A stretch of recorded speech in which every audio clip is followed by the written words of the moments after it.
J'ai des difficultés pour préparer mes repas et pour manger, en particulier avec des petits objets. Qu'est-ce que vous pouvez me conseiller? Alors, c'est vrai que pour préparer vos repas, vous avez probablement des difficultés et pour éplucher, mais aussi pour couper, peut-être aussi ouvrir des bocaux. Tout à fait, oui. Alors, par exemple, pour éplucher, là, nous avons plusieurs économes.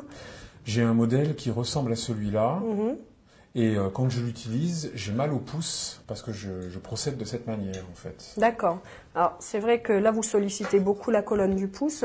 Avec des économes comme ceux-là, appréhension globale, vous aurez une prise différente. Vous solliciterez un petit peu moins toute la colonne du pouce. Ça pourrait être D'accord. peut-être plus confortable pour vous. Mhm.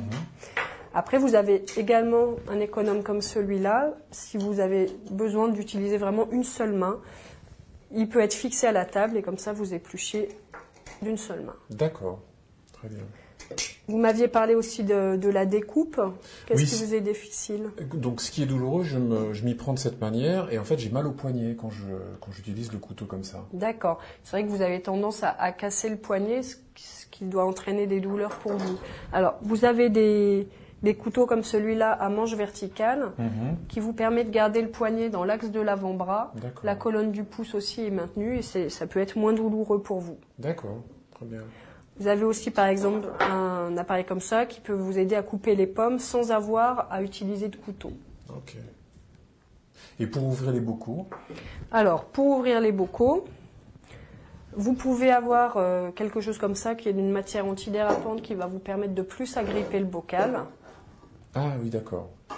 Et puis si ça ne s'avérait pas suffisant, il existe aussi des ouvre-bocaux électriques où d'un simple appui sur le bouton, ça va vous permettre électriquement d'ouvrir le bocal. D'accord. Et puis pour râper les légumes, vous pouvez aussi partir sur un appareil comme ça antidérapant, le faire d'une seule main. Là aussi, si c'était trop difficile, il y a des robots multifonctions électriques qui peuvent permettre d'avoir les découpes, la fonction pour râper les légumes électriquement. D'accord. Et pour la prise des repas? Alors, pour la prise des repas, au niveau des couverts, vous avez des couverts comme ceux-là qu'on trouve dans le commerce classique, mais qui ont des manches un petit peu plus gros, qui peuvent peut-être vous faciliter l'appréhension. Si ce n'était pas suffisant, là aussi dans le commerce spécialisé, vous avez des couverts à manches encore plus grossis qui peuvent vous aider, ou des manches incurvées en fonction de vos difficultés. D'accord. Et puis,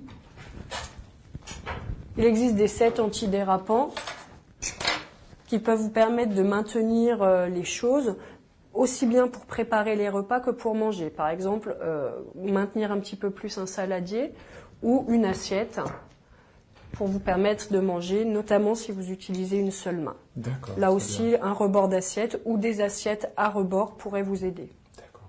Parfait.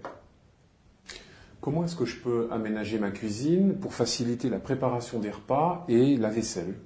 Alors, l'organisation de votre cuisine, ça va vraiment dépendre de chaque cuisine.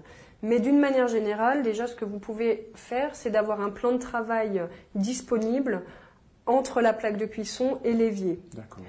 Là, ce que ça peut vous permettre, avec aussi une plaque de cuisson qui affleure vraiment le plan de travail, c'est de faire glisser votre casserole jusqu'à l'évier. D'accord. Comme ça, vous n'avez pas besoin de la soulever. Vous avez également là une robinetterie qui peut vous permettre, avec une douchette, de remplir votre casserole sans avoir à la soulever, à la poser dans l'évier et à la réinstaller sur le plan de travail par la suite. Très bien. Alors, il existe aussi des casseroles à 2 poignées qui peut vous permettre d'éviter de tout porter d'une seule main, ce qui peut entraîner parfois des douleurs. Là, vous partagez vraiment le poids de la casserole, ce qui peut être mieux. D'accord.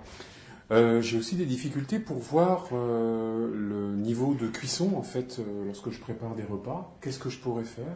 Alors, une petite astuce qui peut vous aider, c'est d'installer un miroir incliné au-dessus de la plaque de cuisson.